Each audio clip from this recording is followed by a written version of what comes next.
आप सभी का स्वागत है।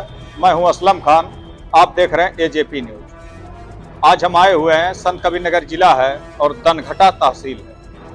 दनघटा तहसील आए दिन सुर्खियों में रहती है। कहीं ना कहीं हाल ही में एक मामला आया था छितही का कि जो लंदन में बैठा हुआ व्यक्ति है और उसकी जगह का बैनामा हो गया। वो यही तहसील है, दनघटा तहसील।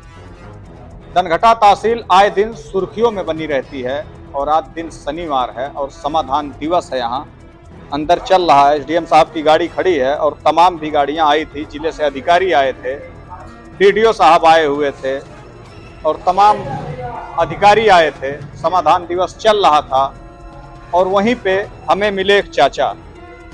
ये डीएम साहब के यहाँ गए हुए थे और उसके बाद डीएम साहब आदेश किए, इनका खानगी बंटवारा था और वापस से लेखपाल साहब गए, बंटवारा हुआ।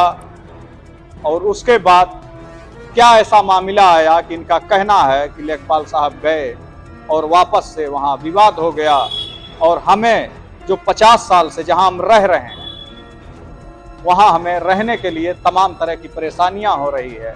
और उसी मामले को लेके आज आए हुए थे समाधान दिवस में। हम इनसे पूछेंगे, नाम क्या है? राम घुमाओ। पिता का नाम क्या मामला रहा? आप डीएम साहब के यहाँ गए, डीएम साहब आदेश किए, उसके बाद क्या मामला रहा? डीएम साहब आदेश के 1/3 बांट के लिए लेखपाल साहब गए। गांव के अन्य सदस्य 2 सिपाही भी गए, प्रधान भी थे। लेखपाल साहब बराबर बांट लगाए के निशान मेरे लगा दिए। 3 नवंबर को अचानक विपक्षी गढ़ के दबाव से, किस दबाव से, लेखपाल साहब 8 नवंबर को गए, सब उखाड़ के निशान और मेरी बराबर करके। कौन उखाड़ा वहाँ? लेखपाल साहब उखड़वाए। लेखपाल साहब खुद उखड़वाए वहाँ खड़े होके? खड़े होके विपक्षी मालधनी पुत्र अलगुन उखाड़े। हमारा हम वीडियो में दिखाएंगे डीएम साहब का जो लेटर है जिसमें डीएम साहब साफ आदेश किए हुए हैं। और संत कबीर नगर जिले में पहली बार एक ऐसे तेज तर्रार डीएम आए हुए हैं जो प्रेम रंजन सिंह, वो अपनी काम की वजह से जाने जाते हैं। पर कहीं ना कहीं दनघटा तहसील में उस आदेश को भी नहीं माना जा रहा है। देखना यह है क्या कहें अभी एसडीएम साहब कहें, बोले इनका हिस्सा है, उसमें 1 बिस्सा जमीन इनका अवैध रूप से कब्जा किए हैं। इस साहब कहे कि जाओ उसको निवारण करो। लेखपाल साहब एसडीएम साहब कहे हैं? हाँ, एसडीएम साहब कहे निवारण करने के लिए। एक कहे कि जी साहब चलेंगे, निवारण करेंगे। उसके बाद बाहर आए तो क्या कहे? बताएंगे फिर बात में। नहीं, आप कह रहे थे बंटवारा दाखिल करने के लिए कह रहे थे। बताएंगे, बंटवारा दाखिल के लिए कह रहे थे कि मुकदमा करो तो हिस्सा मिलेगा। चाहे वो छोटा मामला हो, चाहे वो बड़ा मामला हो, चाहे वो खानगी बंटवारा हो, कहीं ना कहीं जो मामला आसानी से सुलझाया जा सकता है, बड़े से बड़े मामले, कहीं ना कहीं अधिकारी उसे हमेशा जो है बंटवारा दाखिल करने के लिए छोटे छोटे मामले में कह देते हैं। जहां मामला आसानी से ख़त्म किया जा सकता है वहां कहीं ना कहीं कोर्ट का भी समय, कीमती समय, और अधिकारी हर मामले को ये कहते हैं।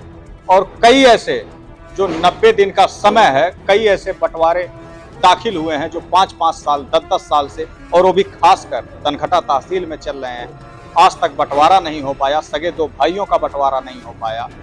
और कहीं ना कहीं जो मामला एकदम से पूरी तरह से क्लियर हो गया था और वापस से उसे फिर विवादों में बजा दिया गया और कहीं ना कहीं इन्हें फिर न्यायालय का सहारा लेना पड़ेगा।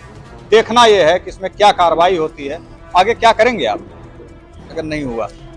डीएम साहब के फिर अपना पर हम गरीब आदमी मुकदमा लायक नहीं है साहब, हम मुकदमा नहीं कर पाएंगे। डीएम साहब से फिर सहायता के लिए आएंगे।